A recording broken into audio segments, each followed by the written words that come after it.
വളരെ വ്യാപകമായ രീതിയിൽ ശബരിമല അയ്യപ്പൻ്റെ വീഡിയോസ് കറങ്ങുന്നുണ്ട്. ഒരുപക്ഷെ കേരളത്തിൽ ഒരു ഹിന്ദു വിഭാഗത്തിൽ ജനിച്ചിട്ടുള്ള ഒരാളെക്കാൾ ഹിന്ദു സമൂഹത്തിനും ഹിന്ദു സമാജത്തിനും ക്രിസ്ത്യൻ സമാജത്തിനും മുസ്ലിം സമാജത്തിനും ഒരുപോലെ അറിവും ജ്ഞാനവും ഒക്കെ പറഞ്ഞു കൊടുക്കുന്ന ആളാണ് നമ്മുടെ അലക്സാണ്ടർ ജേക്കബ് IPS. അദ്ദേഹത്തിന് അപാരമായ അറിവുണ്ട്, ജ്ഞാനമില്ല. ഞാൻ ഈ വാക്കുകൾ പറയുന്നത് വളരെ ശ്രദ്ധിച്ച് വേണം നിങ്ങൾ കേൾക്കാൻ. അപാരമായ ബുക്കിഷ് നോളജ് ഉണ്ട് പുള്ളിക്ക്. ധാരാളമായി പുള്ളി വായിക്കും, ധാരാളമായി നന്നായി പ്രസൻറ്റ് ചെയ്യും.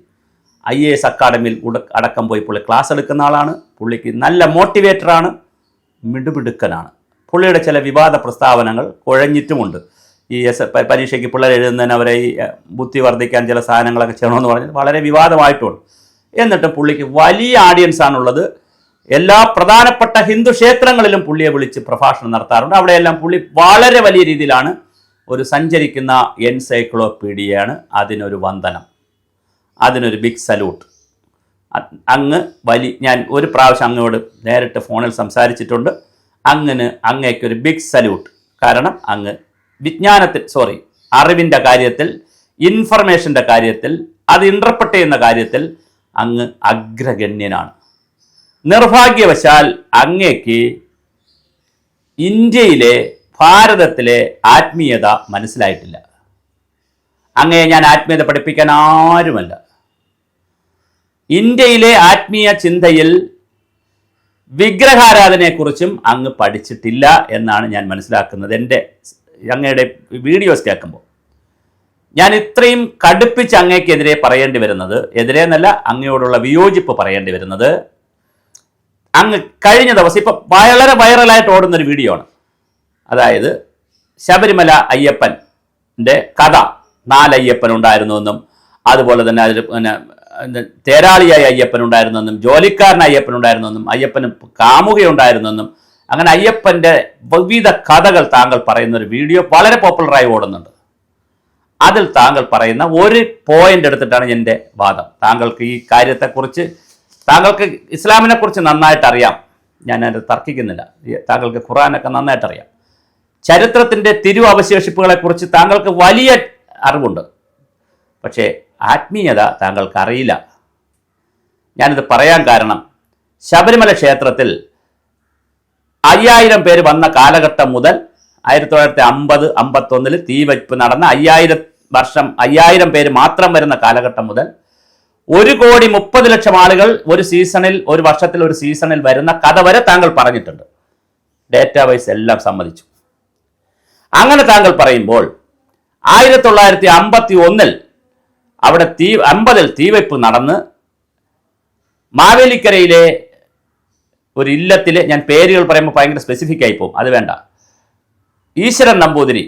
അപ്പോൾ ഈശ്വരൻ നമ്പൂതിരി എന്ന് ഒരുപാട് പേർക്ക് പേരുള്ളതുകൊണ്ട് കുഴപ്പമില്ല. മാവേലിക്കര ഒരു ഇല്ലത്തിലെ ഈശ്വരൻ നമ്പൂതിരി അവിടെ ചാർജ് എടുക്കുമ്പോൾ അല്ലെങ്കിൽ ചുമതല ഏൽക്കുമ്പോൾ അദ്ദേഹത്തിന് ഈ തീപിടിപ്പ് സമയത്താണ്, ആ കാലഘട്ടത്തിലാണ് അവിടെ ഉള്ളത്. അദ്ദേഹം അതിനെ സംബന്ധിച്ച് വോയിസ് പറഞ്ഞിട്ടുണ്ട്. അദ്ദേഹത്തിൻ്റെ 102 വയസ്സ് വരെ ജീവിച്ചിരുന്നു എന്നാണ് പറയുന്നത്. അപ്പം മരണസമയത്തിന് മുമ്പ്, അതായത് നല്ല പ്രായമായതിനു ശേഷം മക്കളോട് സംസാരിക്കുന്ന, മക്കളുമായിട്ടുള്ള ഒരു ചാറ്റിംഗ് അല്ലെങ്കിൽ സംസാരം, ഈ ചാറ്റിംഗ് വാട്സപ്പ് അല്ല, ഈ സംഭാഷണം റെക്കോർഡ് ചെയ്തിട്ടുണ്ട്. അത് ഞങ്ങൾ കിട്ടിയിട്ടുണ്ട്. അത് ഞങ്ങൾ ബ്രോഡ്കാസ്റ്റ് ചെയ്തുകൊണ്ടിരിക്കുകയാണ്. ഇന്നലെ ഒന്ന് വന്നു, നാളെ മുതൽ വീണ്ടും വരും. ഞങ്ങൾ കുറച്ചധികം ഞങ്ങളിലുണ്ട്. അപ്പോൾ അത് ഞങ്ങൾ ഇടും. അതിലൊക്കെ ഇത് പറയുന്നുണ്ട്. ശബരിമല ക്ഷേത്രം, അലക്സാണ്ടർ ജേക്കബ് അവർകൾ പറയുന്നത്, മലയാളികൾ മണ്ടന്മാരാണ്, മന്ദബുദ്ധികളാണ്, പ്രത്യേകിച്ച് ഹിന്ദുക്കൾ മരമണ്ടന്മാരാണ്. കാരണം പറയുന്നത്, തിരുപ്പതി ക്ഷേത്രത്തിൽ നോക്കൂ, ലക്ഷക്കണക്കിന് കോടിക്കണക്കിന് ആളുകൾ പോകുന്നു. പിന്നെ നോക്കൂ, ഗുരുവായൂരിലേക്ക് കോടിക്കണക്കിന് ആളുകൾ പോകുന്നു. ഇതിന് ആറ്റുകാൽ നോക്കൂ, ലക്ഷക്കണക്കിന് സ്ത്രീകൾ പോയി പൊങ്കാലയിടുന്നു. പത്മനാഭസ്വാമി ക്ഷേത്രം കാണാൻ ലക്ഷക്കണക്കിന് ആളുകൾ വരുന്നു. അതുപോലെ ശബരിമലയിൽ 3 പ്രൊജക്റ്റ് ചെയ്ത് കഴിഞ്ഞാൽ 3 കോടി ആളുകളെ കൊണ്ടുവരാം. ഇപ്പോൾ 1.3 ലക്ഷം 30 ലക്ഷം എന്ന് പറയുന്നത് 1,30,00,000 3 കോടി ആക്കാം. അതിനുള്ള സൗകര്യങ്ങൾ ശബരിമലയിൽ ഒരുക്കുന്നില്ല. ഹെലികോപ്റ്റർ കൊണ്ടുവരാൻ സമ്മതിക്കുന്നില്ല, ഹെലിപ്പാഡ് കൊണ്ടുവരാൻ സമ്മതിക്കുന്നില്ല. അതുകൊണ്ട് ഇന്ദിരാഗാന്ധിക്ക് ഇറങ്ങാൻ പറ്റിയില്ല. ഇന്ദിരാഗാന്ധി ഇറങ്ങിയിരുന്നു, അത് വേറെ വീഡിയോ പറഞ്ഞാണ്, ഒരു ചാനലിൽ പറഞ്ഞാണ്, മാതൃഭൂമി റിപ്പോർട്ടറിൽ പറഞ്ഞതാണ്, സ്മൃതി പരുത്തക്കാടുമായിട്ട്.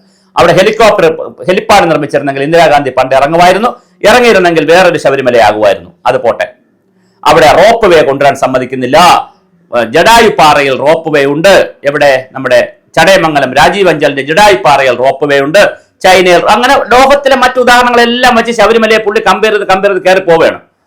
എന്റെ പൊന്ന് അലക്സാണ്ടർ ജേക്കബ് സാറേ, നിങ്ങൾ ഹിന്ദുത്വത്തെക്കുറിച്ച്, ഹിന്ദു സമാജത്തെക്കുറിച്ചും ഇന്ത്യൻ സ്പിരിച്വാലിറ്റിയെക്കുറിച്ചും ഇന്ത്യൻ സനാതന ധർമ്മത്തെക്കുറിച്ചും ആഴത്തിൽ പഠിക്കണം. പ്രത്യേകിച്ച് വിഗ്രഹാരാധനയെക്കുറിച്ചും വിഗ്രഹ സങ്കല്പങ്ങളെക്കുറിച്ചും അങ്ങ് പഠിക്കണം. ശബരിമലയിൽ ഇരിക്കുന്ന അയ്യപ്പൻ സമാധിയിലിരിക്കുന്ന അയ്യപ്പനല്ലേ? അവിടെ മണികണ്ഠൻ പോയി വിലയിച്ചതല്ലേ? ഇപ്പോ പഴയ കഥയൊക്കെ ഇരുന്നോട്ടെ, ബുദ്ധന്റെ ക്ഷേത്രം ഇതൊക്കെ ഇരുന്നോട്ടെ, ശാസ്താവൊക്കെ കഴിഞ്ഞിട്ട് ഇപ്പൊ അയ്യപ്പൻ, ഇപ്പൊ മണികണ്ഠനാണല്ലോ അവിടുത്തെ ആള്, പ്രധാന ആള്. അവിടെ ലഘുപൂജയല്ലേ നടത്താവൂ?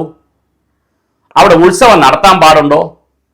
1950 അമ്പലം കത്തിപ്പോയ അമ്പലത്തിൽ പിന്നെ ഈ കൊള്ള നടന്നതിന് ശേഷം ഒരു കോടാലി ജോസഫ്, പിന്നെ കോടാലി ജോൺ എന്നാണ് ഗുരുമൂർത്തിയൊക്കെ ജനം ടി വി അല്ല, കോടാലി ജോസഫാണ്. കോടാലി ജോസഫ് അവിടെ പിന്നെ മറ്റുള്ളവരുടെ വാടക കൊലയാളിയായി വന്ന് അതിനെ അമ്പലത്തെ തകർത്തതിന് ശേഷം, വിഗ്രഹത്തെയൊക്കെ തകർത്തതിന് ശേഷം, അപ്പോഴും ഒരു കാര്യം, ഞാൻ ചില കാര്യങ്ങൾ ചേർത്ത് പോകണം, അതിന് മാത്രമായിട്ട് വീഡിയോ ചെയ്യേണ്ടെന്ന് വിചാരിച്ചിട്ടാണ്. അത് പഞ്ചലോക വിഗ്രഹമായിരുന്നു ഈശ്വരൻ പോറ്റി പറയുന്നതനുസരിച്ച്. ചിലർ പറയുന്നത് കല്ല് ആയിരുന്നു വിഗ്രഹം, അല്ല പഞ്ചലോക വിഗ്രഹമായിരുന്നു. അത് പിന്നെ ഒരു വർഷം എടുത്ത് വിഗ്രഹം പുതിയ വിഗ്രഹം വരാൻ. ആ സമയത്ത് പുതിയ പ്രതിഷ്ഠ നടത്തിയപ്പോൾ ഈശ്വരൻ പോറ്റി ഇപ്പൊ ആത്മാവായി, ഹിന്ദു സങ്കല്പം അനുസരിച്ച് ആത്മാവായി ഇവിടെ നിൽപ്പുണ്ട്. ഞാൻ പറയുന്നത് തെറ്റാണെങ്കിൽ പൊറുക്കുക. അന്ന് ഒരു പ്രതിജ്ഞ എടുത്തിട്ടുണ്ട്, അതിന്റെ രേഖ നമ്മളിലുണ്ട്. പ്രതിജ്ഞ എന്താണ്? ഇവിടെ ലഘുപൂജയെ നടത്തൂ, ഇവിടെ ഉത്സവങ്ങളില്ല, ഇവിടെ വലിയ ബഹളമില്ല. കാരണം ഇത് ധ്യാനത്തിലിരിക്കുന്ന അയ്യപ്പനാണ്, അല്ലെങ്കിൽ മണികണ്ഠനാണ്. അവിടെ എത്ര കുറച്ചാള് പോകുമോ അത്ര കുറച്ചാണ് അവിടെ ചെല്ലേണ്ടത്. അത് പുരുഷന്മാരായാലും സ്ത്രീകളായാലും ആരായാലും. കാനന ക്ഷേത്രമാണ്, പരിസ്ഥിതിപരമായ പ്രത്യേകതയുള്ള ക്ഷേത്രമാണ്. അവിടെ ധ്യാനത്തിലിരിക്കുന്ന ഒരാളിൻ്റെ അടുത്ത് ചെണ്ടയടിച്ച് ബഹളം ഉണ്ടാക്കാൻ പാടില്ല. അപ്പോൾ ഒരു ചോദ്യമുണ്ട്, ആരെങ്കിലും പോയി ചെണ്ടയടിച്ചാൽ ധ്യാനത്തിൽ നിന്ന് ഉണരുമോ? എങ്കിൽ പിന്നെ ദൈവമാണോ എന്നൊക്കെ ചോദിച്ച് പോകരുത്. അത് പോണത് വേറെ ചോദ്യമായി പോകും.